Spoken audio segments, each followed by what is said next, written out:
All right, everybody. I'm here with Greg from Akash Network. Greg, how we doing? So good to be here, Joe. Thanks so much for hosting me. You got it. Obviously, this sets the stage.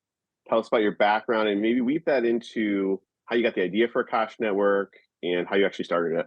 Oh boy. So background, been a programmer all my life. I cannot remember a time I did not code. So hard for me to empathize with non-programmers when it comes to programming. I was primarily developing developer tooling for the last 15 years or so. Started a company, Angel Hack, to take hackathons to mainstream before hackathons were an underground concept. Incredible success there. We had about 50 cities and 150,000 developers at peak in the ecosystem. Several companies were launched there. A prominent one was Firebase that launched at Angel Hack 2. That's really where I got introduction or developer behavior under duress, right? Because the pattern was, well, you come hack on an idea in a couple of days, win a prize, and get funding immediately and go build a company.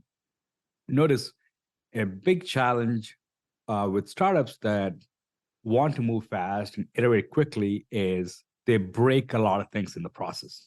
And a lot of that, faults come from an infrastructure that cannot support that speed.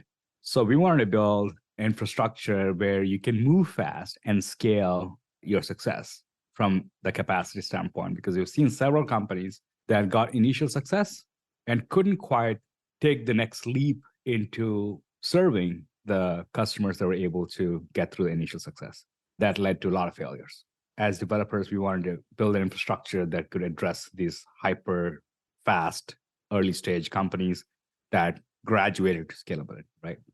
Infrastructure was not suitable. We're talking about Amazon Web Services, which is very complicated, even now, but back then it was getting to a very convoluted stage. And it was increasingly getting disconnected with the needs of a modern developer. And that's really when the advent of containers started taking off. We're talking about 2012, 2013 timeframe. I was working on a few making containers fault tolerant. I know that sounds something that you get out of the box today on a cloud provider, but in 2013, people were working on container fault tolerance, but not at the same level of maturity as it is today. I was working on a Google paper called Omega Optimistic Scheduler, and I stumbled on Kubernetes in 2014. Before people heard of Kubernetes, found it fascinating, met with the creators and whatnot, Joe Beta and those guys back then. They were just starting this cool project, and I fell in love with it. It did most of the things that I wanted to do. Not great, but it did a good job at it. And I embrace this container native infrastructure as a solution to all our problems, essentially. So started focusing on it, created the first company to take Kubernetes to market, Overclock Labs. I mean, today, for context, Kubernetes is used by 80% of the cloud. It is the most commonly deployed orchestration and fault tolerance framework for containers. Back then, nobody was using Kubernetes, right? So I got invited to speak at the first KubeCon with 200 people. So we're talking about that, excitement, very little adoption. Reminds me of early days of Akash too. It's kind of crazy. Made some contributions to the ecosystem, wrote a few libraries, critical libraries that are still very actively in use by Helm, Kubernetes, by HashiCorp Nomad. I believe Terraform still uses some of my code. I was very early in this automation suite, I suppose, the container native automation suite. Right around that time, it was also cloud prominence, getting it to prominence. With a disconnect, we noticed quite a lot of misalignment with what people want from the cloud, both in terms of cost as well as open source business model stifling. I mean, there's a common pattern where you saw Amazon like literally steal business models from like open source companies with hosting and whatnot. It was very evident that there's hyper concentration of power leading to oligopolization. As developers, as innovators, we hate oligopolies because they build incredible moats that prevent innovation, right? Prevent newcomers to thrive. This was a common understanding both with academia as well as industry that we have to do something about it. And containers were this great promise that allows for portability across different providers, thereby reducing the risk for locking into a single provider. And the idea of a super cloud was just getting formulated. I mean, I think Cornell really formalized the idea what a super cloud should look like. The idea was if you can somehow decouple the control plane from the resource plane, you can retain control on what resources can be deployed where. So if you can reduce the cloud providers to just resource providers and not, I guess, a control plane layer providers, you can effectively achieve a much better efficiency when it comes to distribution or allocation of resources. So that was the thesis for SuperCloud. We embraced that. And we noticed another common pattern with a lot of the providers that were deploying Kubernetes in edge data centers where 95% of compute is not used. As you know, your background, you have firsthand knowledge as to how much utilization it is for typical data centers. Machine learning was getting extremely expensive. We're talking about 2018. If you look at our paper we published in 2017, we talked about a whole few pages on how machine learning workloads are getting priced out. It was crazy back then where machine learning was very researchy phase, nothing close to what we have ChatGPTs, right? I mean, DALL-E was producing crazy, hallucinating images, if you remember that time. So a lot of research required a lot of compute, and these companies were getting priced out because they have to pay enormous amounts of compute for GPUs, while we had enormous amounts of GPUs that are not underutilized. So we wrote a paper in 2018. We described what Akash is a decentralized super cloud with a marketplace that allows for users to trade compute cycles, be it CPUs to GPUs to essentially a future where you have managed services as well. But if we can create a sharing economy for underutilized compute, I think we'll solve efficiency when it comes to resource distribution a lot better. As open source developers, it was important for us to keep this network open. And we were looking for models on how do you really create a truly self-sustaining open network. We looked at several other open peer-to-peer networks that we love and use. We were also, from a technology standpoint, we were edge-enabled, right? So we were looking for solutions that could optimistically schedule, where you don't have pessimistic lock-ins when it comes to distributed systems. Pessimistic lock-ins are essentially where you have a central server that locks when it comes to scheduling. And the problem with pessimistic locking is the central server goes down, you have deadlocks, right? So we wanted to avoid deadlock scenarios in large-scale distributed systems. You need optimistic scheduling, right? So we're looking at data structures, we're looking at topologies that would allow us to schedule without deadlocks, and peer-to-peer systems where you have each node responsible for its own resources instead of relying on a remote lock was very appealing.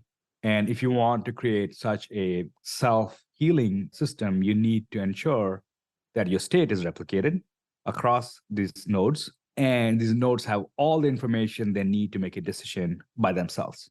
So we incorporated BitTorrent and incorporated a Merkle tree style integrity checks on top of the BitTorrent style replication, and we built a blockchain without realizing we built a blockchain. It's what happens when you put BitTorrent and Merkle tree together. We did not start off as a crypto native project. We were a distributed systems edge computing platform, and we were using technology to solve a lot of our problems. And we stumbled upon crypto in 2016, blockchain really at a GopherCon in 2016 in 37 in Europe. And we were fascinated by Ethereum because it was the first sort of programmable peer-to-peer database. Remove all the bells and whistles, but at the end of the day, technology-wise, it's a open write database, which is very fascinating for anyone that dealt with databases. And open writes we all have open reads, but never open writes, right? So the first time we saw an open write, because that solves credential exchange problem. When you have a node that's far out on an edge somewhere, a big challenge is how do you bootstrap credentials? How do you bootstrap security? So an open write will give us an incredible opportunity to create truly scalable systems, right? So we found Ethereum very fascinating. We built a prototype on Ethereum 2017, and CryptoKitties launched that broke our entire network. And we were like, okay, we need to build something more scalable. We love the idea of decentralized systems. We don't like the idea of limited scale. And we started building our own layer one. That was painful. Remember, we're not cryptography folks. We are distributed systems engineers. I'm not a scientist, I'm an engineer. We stumbled upon this library called Tendermint in 2018, I believe, by a gentleman called Jay Kwan. He was, hey, instead of building your layer one, we can help you use the library, and we're Go and they're Go and whatnot. And it was a very good match for us. And we deployed Tendermint, and Tendermint, this modular library to build layer ones.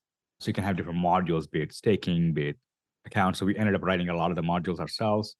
And then there was a parallel project called Cosmos SDK that was building on Tendermint. That was building modules similar to us, but they were doing it at a much larger scale with more developers. And so we started merging our system with their system, and we started contributing to Cosmos SDK. I remember removing 90,000 lines of code because we're like, we need more shared code because more eyes on the code, the better for security and stability, right? So we always prefer less code over more shared code, less custom code because the attack surface is smaller. And we launched our first IBC chain ever after Cosmos Hub, right? Cosmos Hub took the SDK and launched. We were the second chain after Cosmos Hub to connect to Cosmos. We were the first app chain on Cosmos, I suppose. So launched in 2020, the actual platform. Several testnets from 2018 to 2020. We had at least 3 testnets, each testnet testing different property of the system, because in decentralized systems, you have no control over once you deploy a node. So it was very important for us to get the security right, get all the aspects of consensus right, because this is the first time, remember, there were no chains before Akash that was doing what Akash was doing. Now it's much simpler to launch Cosmos chain. Recruiting validators, recruiting community or building community was very critical to launch a layer 1. Rightfully so, Akash never had a single security incident in 3 years of launch, and never went down, not one time. The reason for that, we were very thorough. And we're also very conservative when it comes to adding new modules into the chain, the core chain, right? So we launched a basic chain with basic features with the marketplace, with ephemeral containers. And over time, we added storage, discovery, storage instance, network storage, and IP address discovery, and a whole lot of features over time. And our last big feature was GPUs that was introduced about 3 months ago. And since then, we've been growing at 150% month over month. So the paper we wrote in 2018 is finally realized in terms of GPU support in 2023. And it takes a long time to build these decentralized systems. Yeah, I mean, when I kind of first met you guys back at Consensus earlier this year, that's when you were kind of making this transition into the GPU marketplace. Were you having success with more of the kind of decentralized AWS approach where it was more about the CPUs and the storage, or what was that kind of transition like where you kind of said GPUs are a thing now, ChatGPT is out there, let's focus more here?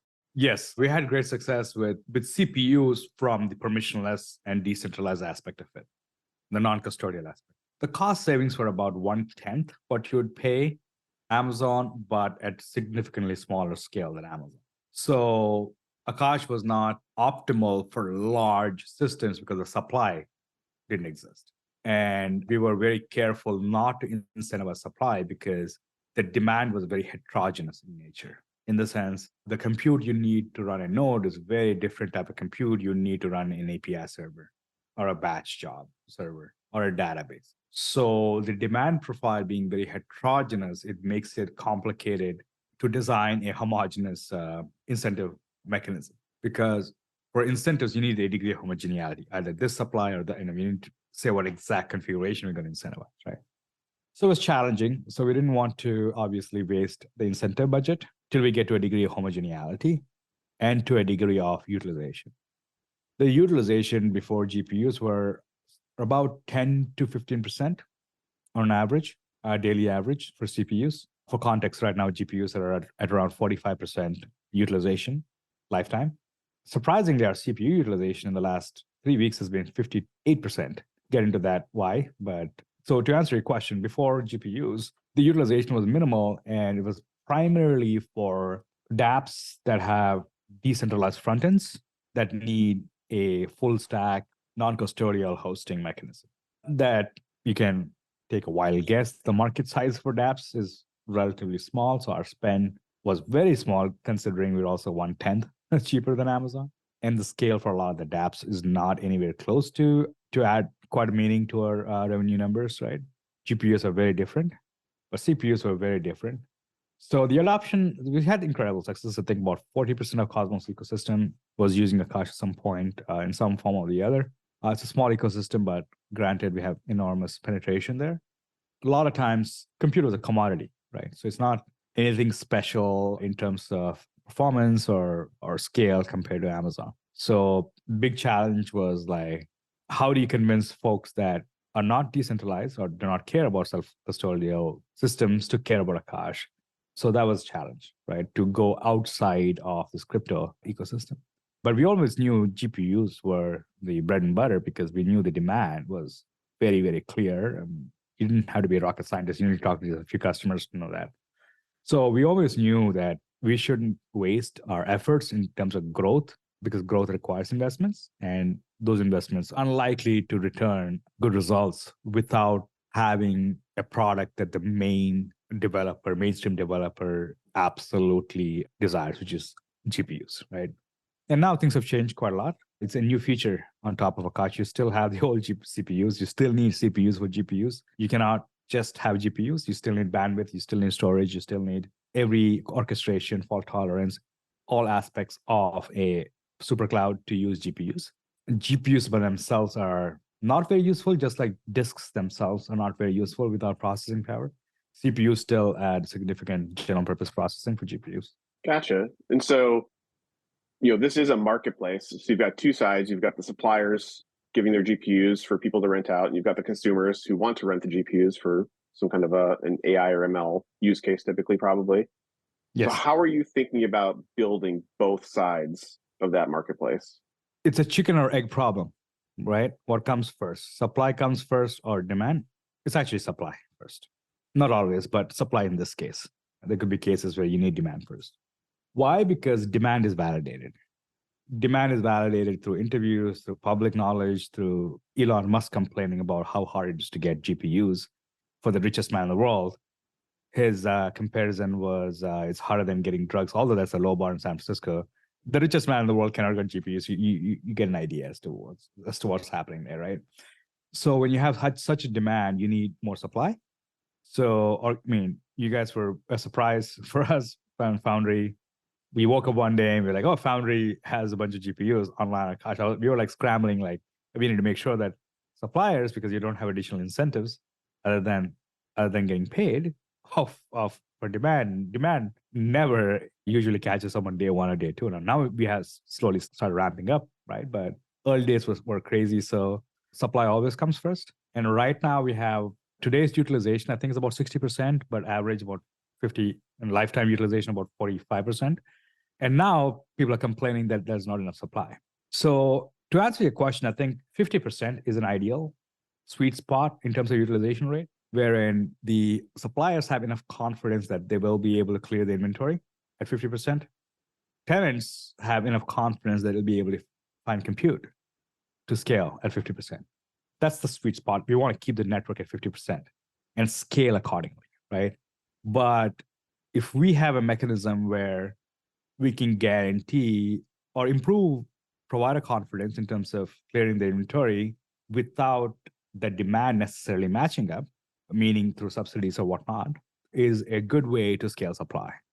But do so where you're not going to introduce buy-sell imbalance, where oversupply could mean more sell pressure on the liquid markets for the AKT token if there is no demand that's going to offset the sell pressure. So you have to be very careful. Of course, the sell pressure is different depending on the market cycles. Of course, in a bull market, it's less pressure, whereas in a bear market, it's significantly higher. But we have to design resilient systems that are resilient to market conditions. So for us, from a utilization standpoint, we are optimizing for 50% utilization. It's a healthy utilization. And we're going to use incentives, happy to get into that, how we're thinking about it, but design the incentives in a way that post incentives, you're going to retain at least 50 to 60% of incentivized supply, where in the network that becomes self-sustaining by collecting some value out of this transaction and sustaining the network with that value captured. Would love to hear more about incentives, because I think incentive design is this area of crypto that kind of gets overlooked or taken for granted to a certain extent, or just isn't enough thought put into it. Because there's this old quote of, show me the incentives and I'll show you the outcomes. And would love to hear how you're thinking about that and introducing incentives or, expanding on or maturing any that you have in place today. Good question. So I think people thought a lot. It does seem like careless incentive distribution because that's what comes with cheap money. But I think we've kind of evolved quite a bit. So traditionally in deep in our decentralized physical infrastructure networks, the contemporary thought is incentivize supply before demand. Somehow demand will come and catch up. So we tried that approach with Helium and Lipeer to a degree, I think, with Filecoin being the biggest sort of like experiment when it comes to dollar value. We're seeing with a lot of the Solana networks now, I believe the one that Hive Mapper as well, that you need to get supply before you can come get demand. That is yet to be proved because yes, we can get supply. We know that, right? For incentives. But without demand, it's going to be extremely hard to justify that supply. So remove all the fancy words and think of this in just pure first principles, right? You're paying for a user, essentially. You're paying to get a supplier to a marketplace. So in traditional terms, we call that CAC. So your CAC is only valuable if your CAC or cost to acquire a customer is only valuable if the lifetime value of a customer is greater than your cost to acquire a customer. Now, how do you measure lifetime value? If that user is actually able to sell their inventory and you collect fees, and that's considered the value of that user. Right now, the imbalance is significantly higher because there's no demand to justify your CAC, basic flow standpoint. So the whole thesis of like you need to bootstrap supply where before you can validate demand is proving to be false. In fact, I'm to blame too because I wrote a paper in 2019 titled, it's a blog post actually titled Bootstrapping a Free Market by Borrowing from the Future. Where I did not get more into detail is how important validating demand is instead of a supply. The thesis was right. It's just there was less emphasis on product market fit on the demand side. So we want to avoid that mistake and make sure that we have good demand before we can incentivize supply, which we are starting next year, considering we have our demand that's growing at 150% month over month. Currently, Akash makes more in revenue or collects more in daily fees than Graph Protocol, Helium, Lipeer combined. And all these networks are incentivized. And Akash is not incentivized. This is pre-incentive. Coming next year. Yeah, incentives are coming next year. Right. That's a very clear indication of where we stand in terms of deeper networks and where we are with just organic adoption and also zero ad spend, right? So that's important. And with incentives, we think our supply is going to scale exponentially, considering we have a few hundreds of millions of dollars worth of budget available right now. To answer your question, yes, incentives are important, but what's more important is the timing of deployment of those incentives. And that timing is not market cycle timing, but rather usage satisfactory. So that threshold is not established. For context, Akash has an average 45%. The closest GPU marketplace that is currently in production is probably Render. They have less than 1% utilization right now. We don't know the actual revenue numbers because they don't post. These numbers are not available on the blockchain and they don't share being closed source. But what we do know is the payouts to users, to their suppliers. Last month, they paid out about $1 million to their providers. We know that from on-chain ERC20 metrics. 1% utilization basically says 1% of $1 million, which is $10,000 per month. That is, again, this is off the chart numbers. We don't know too much of it. This is my estimation based on what we saw from public data.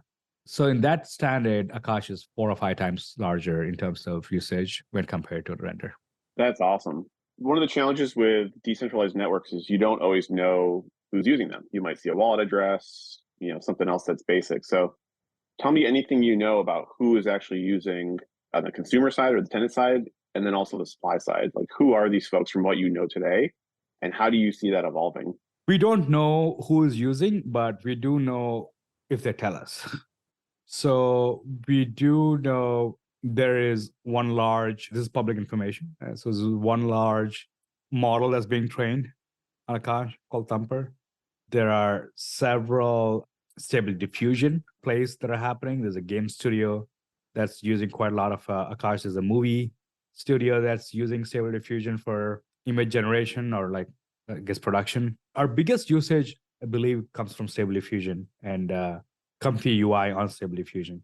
There's also a big consumer app. Don't want to tell whose name it is because we're going to keep that as a nice surprise coming next year. but I can tell you that they have 9,000 DAUs. It's a very mainstream app, and they are scaling with Akash because obviously you can't get A100s on Amazon or anywhere as on demand A100s. So for them, they're literally tripling every month.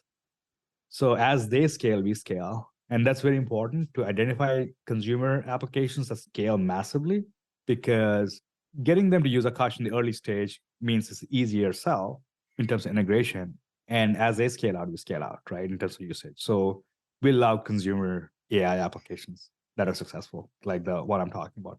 I think that app is generating a significant portion of revenue. We also interestingly saw an uptick with our CPU usage with mining, in fact. We saw Zeph, which is a new protocol, a privacy optimized proof of work token. So that is contributing to people find out that, hey, you can actually get compute for very cheap on Akash, turns out.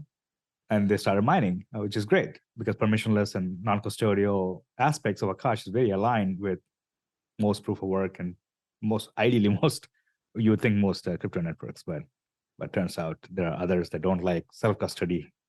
Anyway, so folks that like self-custody when it comes to hosting, especially if you're a miner, Akash is great. Mining is technically arbitraging, so that use case or that sort of like adoption really depends on what they can get out for their asset they're mining. But nevertheless, we'll take the usage. About 50% of CPU contribution, 50% utilization in CPUs come from these mining networks. But they're also good fillers, right? If you look at efficiency, I think mining really quantifies energy, right?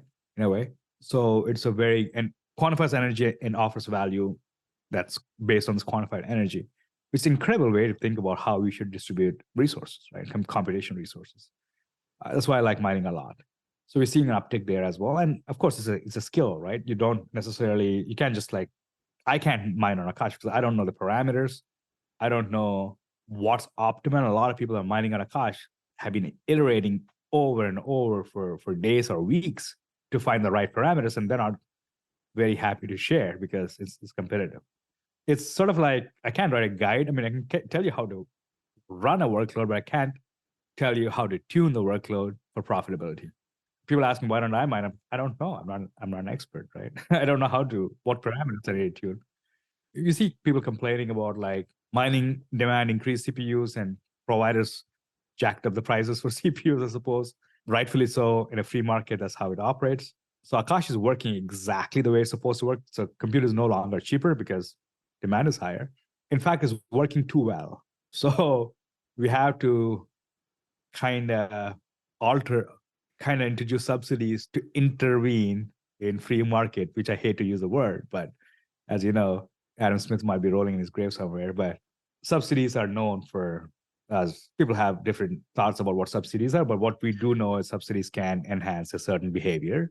So if it's a cost that we want to incentivize a little bit, we will. So that's where we are. Sweet. So you've got game studios, movie studios, lots of different kind of use cases there. On the supply side, I mean, the chips are hard to get, the GPUs are hard to get. So are you seeing gamers kind of contributing their GPUs today, but you think it's going to be universities eventually and companies who want to just earn while they're idle at night? Or, how do you see that part in terms of who's contributing the GPUs evolving? We are seeing majority contributions coming from machine learning companies that either bought the chips or have long contracts with cloud providers that prepaid are not using their allocation fully, meaning they're underutilized, essentially. That is our sweet spot of suppliers right now. We do have for-profit cloud companies that are also providing, but we are seeing a lot more interest from AI companies or machine learning companies that have chips, either through leasing or through purchase. And almost all of them are not used, right? Because typical usage pattern with ML companies tend to be train first, fine tune and inference. So training, yes, is very computationally intensive, but once you're done with training, it needs continuous time. Once you're done with training, inference and fine tuning are subject to your demand, and that is very volatile. So people are, instead of, say you have 100 chips and your demand is only for 10 chips, you're not turning on the 90 chips, but you'd only keep the 10 chips and ideally sectioning off the 90 chips to potentially be on Akash or elsewhere, right? Akash being the only option really that can do that's attractive both in terms of utilization as well as incentives. And we're going to make it even sweeter for a lot of these companies to get a lot more incentives once we turn them on next year. Gotcha. You've kind of touched on it. There's a training part, a fine-tuning part, and an inference part for using a model, training a model, all that. Maybe just lay it all out at once here. Where can Akash of those three help someone or play a role, or where is it best suited at the moment? Akash right now it's best for inference and fine-tuning. In terms of computational demand, inference and fine-tuning tend to be the highest demand right now. And they scale with your demand, right? So the more users using your system, in machine learning, the more inference you need in terms of chips. We are doing training as well, but nothing at scales of OpenAI's or massive or Anthropic's of the world. It is a small scale, smaller model training. There's a model that's retraining Stable Diffusion 1.5 to be more compliant when it comes to copyrights and the copyright infringement. Thumper is being trained, but that's the first one being trained. So we don't know. There are obvious trade-offs when it comes to latency and whatnot, where training on a distributed system or heavily decentralized system. So we are waiting to get the data in a month or so when the training is complete to tell you whether it is economically feasible to train on Akash or not. But most of the demand right now is fine-tuning and inference. Most likely it will be fine-tuning and inference because there's less need for continuous supply for inference and fine-tuning. For context to your listeners, inference is reading from your LLM. Fine-tuning is customizing a little bit, not necessarily writing, but writing to a cache of some degree, right? Or a middleware that's not directly to the database. Whereas training is writing directly to the database. So that's how you think about it. Fine-tuning is customizing the database to your needs and making it better to whatever need you're going for. So inference, for example, for something like Stable Diffusion, it takes about 10 seconds per image. For that 10 seconds, you need one GPU that's locked up. So if you have 10 users that want to infer parallelly, you need 10 chips. So depending on how many concurrent users you want to serve, you need that many amounts of chips for that time. So you can do the math now. Like you can have more concurrent users, more chips, or you can have less concurrent users, meaning put them in a queue and make them wait, less chips. So you can scale up and down depending on how fast and how performant you want. And that's very attractive. And in cases where you have extreme volatility, especially if you're early stage consumer company, you are most likely to prefer an on-demand type of arrangement versus a reserve type of arrangement. The difference is on-demand is when you get the chips and use them when you need them and turn them off and don't pay after. Whereas reserved is you have to pay for a time period with or without usage. So people prefer on-demand because it's a lot more flexible. Cool. So fine-tuning inference, Akash can nail that. Maybe just for educational purposes or as a thought, kind of experiment per se. On the training part, when it comes to like a decentralized network, like Akash kind of participating there, is it a problem of if you had a certain type of GPU like an H100, which is the highest level NVIDIA model currently, is that the problem, or is it that you can't cluster together the GPUs collectively to train the model? Is it where is it in kind of that problem set? For training to be efficient, you need a homogeneous chipset that's local, or you need a homogeneous chipset that has very low latency when it comes to connectivity. So an ideal scenario for training large-scale models would be massive chips clustered on the machine on a single device. So 8 chips, I think, is the max you can get on a single chip. 8 H100s on a single chip is with interconnect is the best way to train. So the further the chips are, that means higher latency you have, the slower it is to train O of n, right? So the more the nodes they are, the slower it gets. So the larger the model, the slower the training if there's latency and goes exponentially. So it's not beneficial from a cost standpoint, unless the cost factor comes significantly lower, which we're unlikely considering the demand is so high for chips. Maybe in the future, but right now the cost is incredibly high and the demand is so high for H100s. Why H100s? Because they have large on-chip memory. That on-chip memory proportional to the parameter size of the model. So the larger the parameters, or the more the parameters, the bigger memory you need. And those are very expensive to make. So we're kind of like at a threshold where ChatGPT is slowing you down significantly because they're unable to get chips to scale. It's a very delicate scenario now. We don't have enough chips to even do inference at scale. The reason why ChatGPT is super slow is because they throttle the users a lot, and they have to. There's no other way, because other option is not serve certain users. They'd rather serve more users slower than not serve or put a limit. Then the new signups are paused, right? For API at least. ChatGPT is unable to sign up new users because they don't have enough chips. And we have to do everything we can if we want to keep AI alive to get more chips in people's hands. Demand is only increasing as we see more progress in terms of the capabilities what these models can do.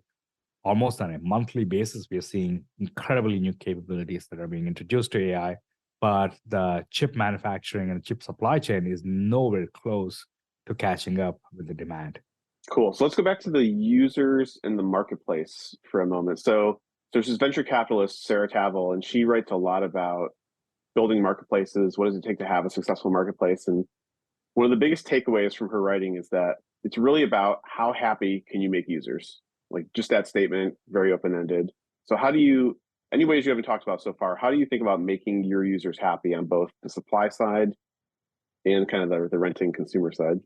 I love VCs and how generic their statement. Happy, sure. You don't want to make your users sad. I agree. Or build something people want. I'm like, okay.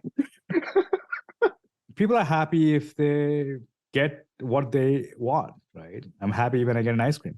Just don't get an ice cream every day, right? So people are incredibly happy when they see for the first time you can get a GPU. Trust me, they are our users. When they come to our Akash, are starved out of every other option in the market to get GPUs. So the delight when they actually see a GPU being scheduled is a moment we had to capture on camera, right? It is a Kodak moment, or NVIDIA moment, I call it. Just the fact that you can get what you came for is an incredible level of satisfaction, right? And people are hooked. So people don't realize that how easy Akash is. When people are scared of tokens and crypto and all that stuff, rightfully so, we haven't done anything to make people happy when it comes to usability, right? So biggest wallet is MetaMask. However sad that is, it is what it is. So people have that trauma from MetaMask. People have that trauma. I mean, even I and everybody lost money through exploits. People have this perception that crypto is dangerous. Crypto is full of criminals. Crypto is non-usable. And then they come and use Akash, they're completely like delighted because they never anticipated a crypto project to work this well. The biggest friction we do see is getting access to tokens. But once we solve that access problem, once they have a wallet that's hot, the experience is incredibly smooth. Because why? Akash never goes down. And there are no exploits because our attack surface is very small, because a code that's in Akash is written by the core team and validated by validators and put through enormous amounts of tests, publicly scrutinized before it goes into production. The likeliness of that having exploits is significantly low, and that's what you get with decentralization open source, right? So Akash is open source realized, right? Akash is crypto realized and applied cryptography. And if you go to Akash's website, there's not a single thing that talks about decentralization. I mean, except if you go deep down documentation, you see, but on the front page, we don't talk about, maybe there's one or two words we use here and there, but our primary message is marketplace for compute. You want GPUs, you get GPUs, click here, right? There's no buzzwords, there are no confusion, there's no aspirational. It is value proposition, clear and concise. So, but folks have been so burned over the years about any website you go to in crypto. I mean, especially AI website. I don't want to name some point fingers, but one website is trying to solve AGI on a blockchain. And you take that to a traditional machine learning dev, and it's very hard for them to take this thing seriously. So that's why we work very hard at keeping our brand to be more honest and direct and simple for people to understand. I think a big appeal for Akash comes through that simplicity. When I talk to folks that are non-crypto or AI, I don't talk about blockchain. I don't talk about decentralization. Just like when you want to use Uber, you don't talk about internet. I mean, if you go to Uber's webpage, it doesn't say it's an application on the internet. Right? Internet is assumed. Similarly, Akash is assumed. When I go to traditional devs, AI devs, my pitch is Airbnb for compute or Airbnb for GPUs without the cleaning fee. That in itself is very happy, makes them happy. Like no cleaning fee is awesome. Yeah, I think just cut the bullshit and be direct and ask yourself from a first principle, what would make someone happy? It makes people happy if they can realize the value of a product that is in line with their expectation of what the product offers in value. Gotcha. So it sounds like there's kind of two key moments, at least for the person coming to rent a GPU. It's one is it available? Oh my God, yes. And then two, oh, it's actually up and running. It's doing the thing I wanted it to do. Now, in between there, if you're someone from Web 2, what's the onboarding like? I mean, do you have to use a wallet, it sounds like. I mean, anything about making that more seamless or user friendly? It's difficult. It's self-serving is very difficult right now. You got to be indoctrinated into Akash, but going to the website, deploying without help is difficult. Not in all cases, but in most cases that we have experienced. Now, we don't know about how easy it is for people that don't talk to us because they don't tell us. And it's very hard to track these things, right? Because of decentralized systems. And there's several clients that we don't have any control over. And we don't know what client is being used because none of the information is tracked. That's how the system is designed. All the systems that we track, some clients we build and we track those clients. We notice the conversion rate from pre-wallet to post-wallet is about 1%. So 99% is dropping off because they would go and use the product and define, oh my God, the GPUs and like deploy, or define your container and define your price and all that stuff. And now you got to pay and you have to install a wallet. What wallet? Kepler. What is Kepler? It's a browser plugin. You're supposed to install well, that's scary because I don't want to install a plugin that's going to look at all my web activity, which is very scary to ask people to install a browser plugin. And most cases, security issues. I had to get clearance from security departments. And then, well, how do I pay? I got to load up on this wallet with crypto. Well, most of them have corporate credit cards that they're authorized to spend on cloud, but not buying crypto, especially not loading up on Akash Network. For most people, it's very scary to have money in the browser wallets. I mean, in crypto, you're used to like $10,000. It's fine.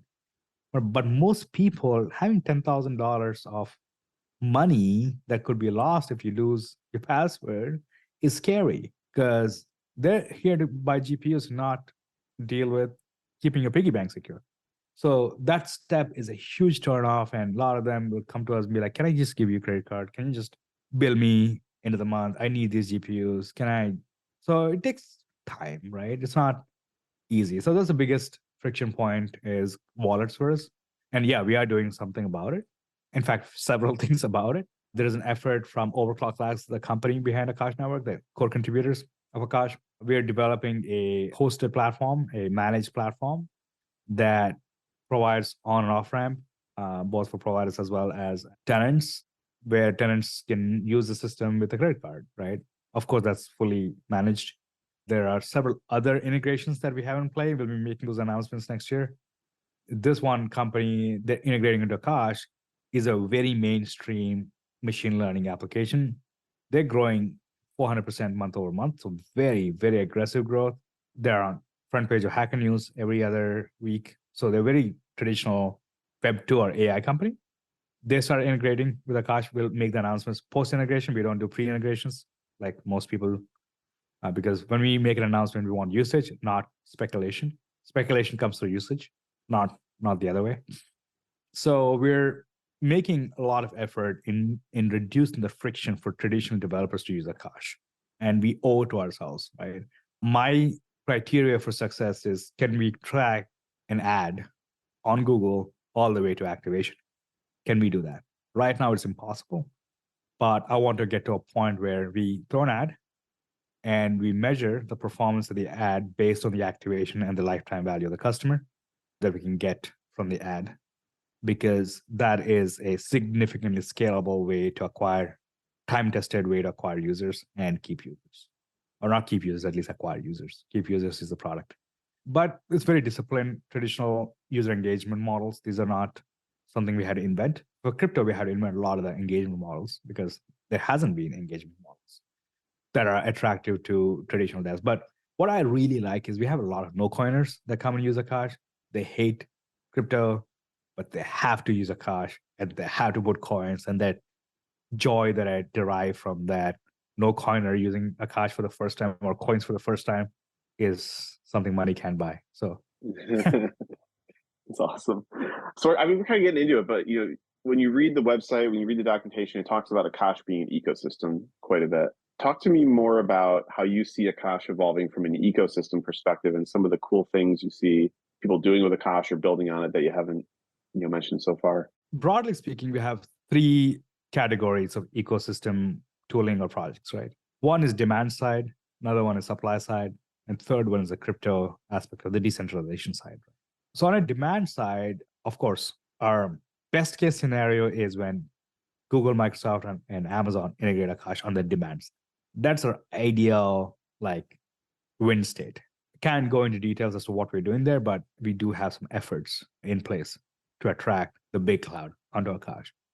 Of course, we're not shooting for the stars when it comes to attracting partnerships there, but we do have other high growth, smaller companies that are hyper focused on demand, getting users, and that are actually getting users, results driven, that are integrating in Akash. Of course, I'm not going to tell the names before integration, right? But also, we do have some Web 2, also Web 3 demand generators. So Akash is now the de facto platform for GPUs. Anyone building on GPUs, BitTensor is an incredible network. I mean, we just announced recently that BitTensor is supported on Akash, can run BitTensor nodes on Akash. We're going to do a lot more. So I'm going to keep that as a surprise from a demand side and get into aggregators, right? Aggregators give us incredible distribution, like open source libraries that give us incredible distributions. So there are active integrations happening on the demand side. On the supply side, we also have integrations that are in play. So it turns out there's a lot of mining compute, mostly AMD, some NVIDIA, that is sitting idle. And a lot of mining computers, be it small-time professional miners, be it mining operating systems, and just the whole proof of work ecosystem, right? Smaller guys, 4090s, 3090s, smaller chips. There are a lot of them, right? So if we can tap into that underutilized supply, we can reduce the price point significantly. And so we have some investments in that efforts. And we have investments into larger providers. I mean, Foundry was obviously very organic. We wanted to replicate that level of organic adoption. And we're obviously talking and making some investments there. On the crypto side of things, we have this entire validator ecosystem, or 100 validators, Akash, manage Akash or secure Akash. Each of them have unique products. Not each, but some of them are very, very unique and very well positioned to our products, right? So we have wallets, and we have staking products and liquid staking products and lending products and margin, leverage trading products, and a whole lot of crypto products that are building almost on a weekly basis now. I think we see something coming up every week, right, on Akash. And we're also experimenting with our consensus mechanism. So far it's delegated proof of stake, right? And has own validators.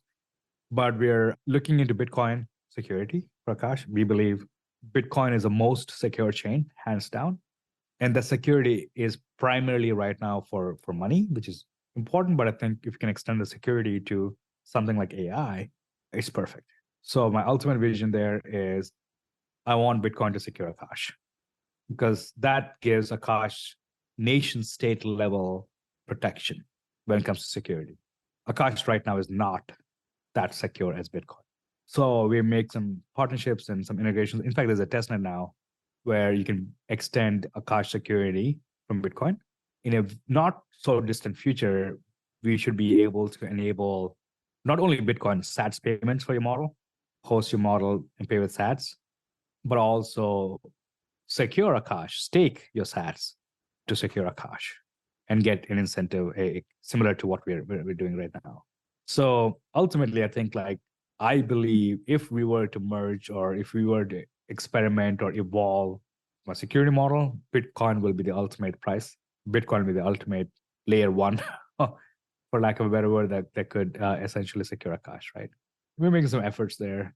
Overall, I think if you can create a hyper resilient network that can withstand nation state attacks and that can offer resources in a permissionless, in a free market setting with no intervention, no middleman, and providers providing Akash permissionlessly and users using Akash without talking to anybody is the ultimate goal from an ecosystem standpoint. So I've heard you talking about security a lot, attack surface, things like that. Does that make you want to move slower, or do you still want to iterate quickly somehow? How do you think about the balance of still delivering fast, but those are the things that could be catastrophic for the network? It'll be very rare to get an answer from a founder that wants to move slow. Now, we want to move fast. We absolutely want to move fast, right? But we cannot compromise security in this moving fast, breaking things model. I subscribe to a camp of move fast and build things, build faster. So we're very modular in our architecture in the sense we keep the protocol very light with smaller attack surface, right? The smaller the protocol, the better it is. So we don't keep adding features like crazy to the protocol level.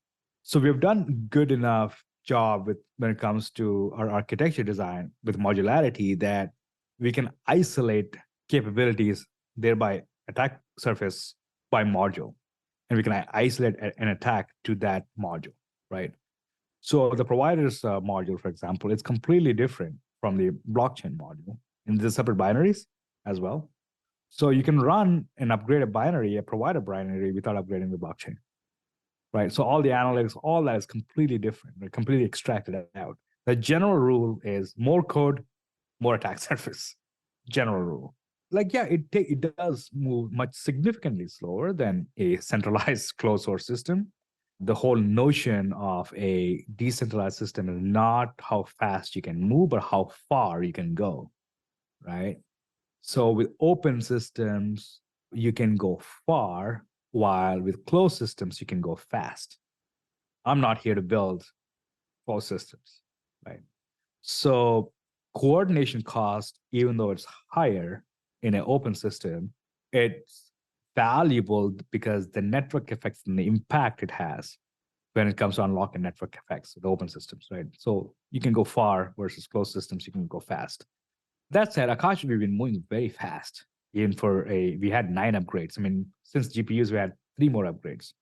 Some of the upgrades, like the Foundry guys are, you folks are very well involved. Some upgrades, I had to call up validators and stop their dinners and have them go back to their rooms and wherever they have the nodes and have them do upgrades, right? So that's why we end up working a lot, right? Even though we move slower, you just end up working a lot because coordination cost is very, very, very high. Every time we do an upgrade, it's a proposal that has 1 week minimum wait time, right? So we're trying to reduce those, but we can't reduce it too much because that doesn't give enough time for people to review an upgrade. So it's quite a lot of, it's a balance. I mean, I don't have a silver bullet in how you balance this out. It's just at any given time, you have to always keep security in mind and not necessarily the features in mind. That's all I get to say, I guess. Solana does a great job at moving fast, but they also break things, right? But they've moved so well, so quickly while breaking things. I think eventually they did okay. I mean, hopefully, at least the breaking changes are never in exploits, at least on chain. I mean, you have other dApps that have exploits, but Solana as a blockchain did not have any security exploits. They may pause their blocks, but they never lose data or lose your money, which is good, right? So I think Solana is an incredible project that I'm a big fan of. I have always been a big fan of. It's a great example of how do you balance speed versus security at a larger scale. And Akash is more contained, has significantly less attack surface than Solana's of the world, and significantly smaller ledger size too. And our ledger is only 6 terabytes, I think. Solana is like 130 or 140 terabytes, something like that. It is a balance that you always have to be case to case, right? Like, where are we going? Don't change your consensus very often because that is your biggest weakness, I suppose. Yeah. I mean, part of the reason I ask about the moving fast is I've seen new GPU marketplaces popping up. They're focused on inference and fine tuning, or there's ones that have been out there that are getting more attention now just because of, the AI narrative. So, my question is around, besides network effects of just building the supply and the demand side, how else are you thinking about differentiating, now or longer term? Well, there are a lot of aspirational networks that are launching fully centralized, right? I'm yet to see a truly decentralized open source system like Akash launch. There is none. I'm yet to see. There are a lot of announcements and a lot of funding. For context, Overclock Labs raised $1.8 million in funding. Our potential competitors are raising hundreds of millions of dollars, and they still haven't launched. It's not the money that necessarily dictates competitive advantage. It is execution and adoption. It's very, very hard to do a decentralized systems. I guarantee you that. And there's this notion called progressive decentralization. Again, blame the VCs for having uncooked thoughts. I'm going to call this out because Andreessen Horowitz did this. Progressive decentralization, it never works. Not a single case. Guarantee you that. DSO, I think, was a big Andreessen investment, $100 million. I mean, yeah, it made some noise, but never really launched. So progressive decentralization is a fallacy. You either decentralize or you're not from day one. Bitcoin was day one decentralized. Ethereum was day one decentralized. Solana, even though there was more concentration of power, but the protocol was decentralized open source from day one. You don't launch closed source and expect that to decentralize. And one example I'll tell you, Render launched, God knows what, 5 years ago, with the notion of progressive decentralization. They're still closed source 5 years later. So it's not going to, your closed source is not going to get you anywhere with adoption. And for context, Render's utilization is sub 1%. Yeah, you may get initial bump because closed source systems tend to. It's also hard to verify. It's impossible to verify. So you don't really know or whether the claims people make are true or not with closed source systems. And we saw prime examples last year that what seemingly very successful founders were making claims that are obnoxious and too hard to believe that turned out to be convicted criminals. So are we going to repeat that stories of like massive numbers on day one launch, closed source, off-chain compute claiming to be decentralized compute? Or are we going to launch, be open from day one, and share the data on day one, regardless how good or bad the data is, be accountable as creators of these networks and token issuers, more importantly, be accountable from day one. That's why it's important, regardless of what your numbers look like, it's very important for a project to share bad numbers. And numbers are not going to be great. It's always going to be never linear. It's non-linear, right? Anyone that did any level of work at any company will tell you numbers are never linear. The moment you see a linear close chart, and that's a red flag, right? So numbers are not going to be linear. It's how you handle those numbers and what you tell that matters to me. And being open gives us a capability. For me, as a token holder, when I look at projects, I like Solana a lot because Anatoly, I hold him with a lot of respect because they are very open, very great example on how do you handle crisis. Great example on how do you handle when numbers are not good. When I look at projects like that tells me a lot about a project than these closed source, heavily funded, VC backed, VC shilled. God knows due diligence, how it works for these companies. But most of these founders are not even on Twitter, and they may come on Twitter for that announcement or two, but they're not putting themselves in front of people and staying accountable. That is not a decentralized network. So to answer your question, what is my competitive advantage? Radical transparency. It's hard to quantify radical transparency. You're seeing that in action with Akash and Solanas of the world. But community is built on a transparent pillar. Without transparency, there is no community. You have a cult otherwise. Yeah, transparency is part of building trust. Yeah. We're building communities, not cults. And that comes in with transparency. And I think a community is a competitive advantage with Akash. There's no other advantage a crypto network should have. Right. So if we're sitting here a year from now talking again, what do you hope to be telling everyone about. $1 million a day spend $1 on million a day. my- There you go. That's the big milestone when I will be satisfied that Akash has left the building. Right now, we're maybe 0.3% there. We want to get to, Awesome. I guess, first 1% and then 10%, and then hopefully 100% very soon. Audacious goals. Love it. So this has been amazing. Thank you so much. Is there anything else you wanted to mention that you didn't get a chance to or talk about? I think we covered a lot. I think we have some really good nuggets here. Yeah, I learned a lot actually. I've done a ton of research on you guys, been with you for a while following, and I still learn things today. So this was amazing. And where do you want people to go if they want to learn more about Akash or you? To get in touch with me, twitter.com/Greg Osuri is the best place. To learn more about Akash, twitter.com/AkashNet_. To learn more about Akash, go to twitter.com/Akash.